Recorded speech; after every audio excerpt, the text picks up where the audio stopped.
बिस्मिल्लाहिर्रहमानिर्रहीम। मोहतरम नाज़रीन व सामीईन, अहले तशय्युअ ने हज़रात खुलफ़ाए सलासा रज़ियल्लाहु ताला अन्हुम पर बहुत सारे इल्ज़ामात लगाए और उनको गासिब और ज़ालिम और जाबिर अलियाज़ बिल्लाह को बुरा भला कहा और बहुत सारे तरीक़ों से उन पर तनक़ीस और उन पर तनक़ीद की है। जब शियों से सवाल किया जाता है कि अगर खुलफ़ाए सलासा बिलख़ुसूस हज़रत अबू बकर सिद्दीक़ और हज़रत उमर फ़ारूक इतने ज़्यादा ख़राब थे, सईदा पर जुल्म कर दिया और उस दरवाज़ा गिरा दिया और उनसे बाग़ फ़दक छीन लिया, हज़रत अली से उन्होंने लड़ाई की थी, तो फिर कहते हैं कि हज़रत अली ने इनके मुकाबले में क्या रिएक्शन लिया, कि उन पर क्या उन्होंने एक्शन लिया, उनके खिलाफ कौन सी कार्रवाई की। अगर सिद्दीक़ अकबर फ़ारूक आज़म सही नहीं थे तो वो मिंबर रसूल पर आ गए थे, तो हज़रत अली ने इनके खिलाफ तलवार क्यों नहीं उठाई। तो सामने जो शियों का जवाब होता है वो ये होता है कि हुज़ूर अकरम सल्लल्लाहु अलैहि वसल्लम ने हज़रत अली को इन तमाम कामों से मना फरमाए थे। जो हुज़ूर अकरम सल्लल्लाहु अलैहि वसल्लम ने हज़रत अली से फरमाया कि जो है मेरे बाद किसी तरह जुल्म हो जाए आपने खामोश रहना है, दीन मिटता रहे आपने खामोश होना है। अगर आपकी हुर्मत को इज़्ज़त का माल हो रही हो तो फिर भी आपने जो है खामोश रहना है।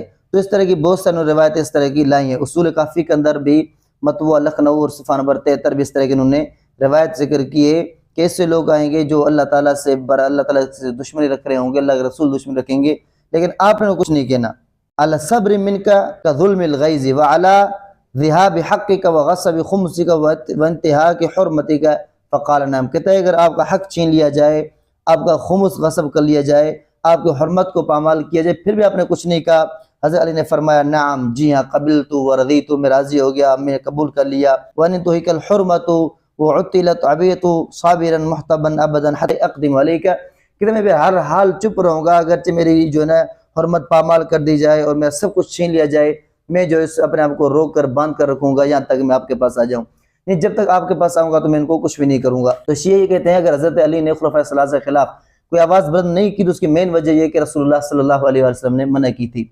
लेकिन यही अहले तशय्युअ किताब आप खोलें तो आता है कि हज़रत सैयदा फ़ातिमा ज़हरा रज़ियल्लाहु तआला अन्हा ने अज़मत का लिहाज भी नहीं रखा जो इनके घराने की एक इज़्ज़त और अज़मत थी और मकाम था कि एक आम औरत बिन शोर का कुछ अदब एहतराम करती है, ख्याल रखती है, लेकिन सैयदा फ़ातिमा ने नौज़ बिल्लाह वो ख्याल भी नहीं रखा।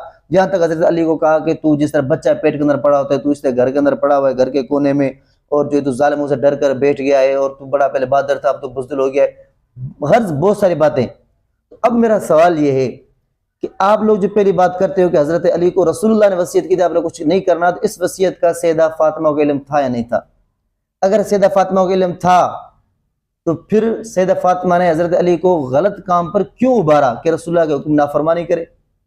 और कहते हो जाहिल थे नौज़ बिल्लाह, वसीयत करने इल्म था, तो फिर तुम वहाँ क्यों एतराज़ करते हो कि हुज़ूर अकरम सल्लल्लाहु अलैहि वसल्लम ने फरमाया कि अंबिया की मीरास नहीं होती। अगर मीरास नहीं थी तो सैयदा फ़ातिमा को क्या उसको पता नहीं था क्या वो बेटी है? अगर उसे पता था फिर गई क्यों? अगर वसीयत होती तो रसूलुल्लाह को ज़रूर पता होता। तो यहाँ भी क्या रसूलुल्लाह ने जब हज़रत अली साईं को वसीयत की थी तो उस वक़्त सैयदा फ़ातिमा इस वसीयत से जाहिल थी, नावाकिफ़ थी या उसको मालूम था? अगर नावाकिफ़ थी तो पता चलता है नावाकिफ़ हो सकती है ना, फिर मीरास वाली बात पर एतराज़ नहीं करो। अगर कहते हो वाकिफ़ थी तो फिर हज़रत अली को क्यों गलत काम पर उभार रही है? एक बात।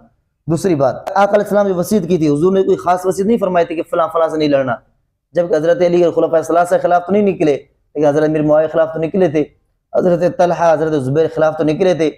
फिर वसीयत थी तो यहाँ क्यों निकले, वसीयत नहीं थी तो वहाँ क्यों नहीं निकले शेख खुलफ़ाए सलासा के खिलाफ?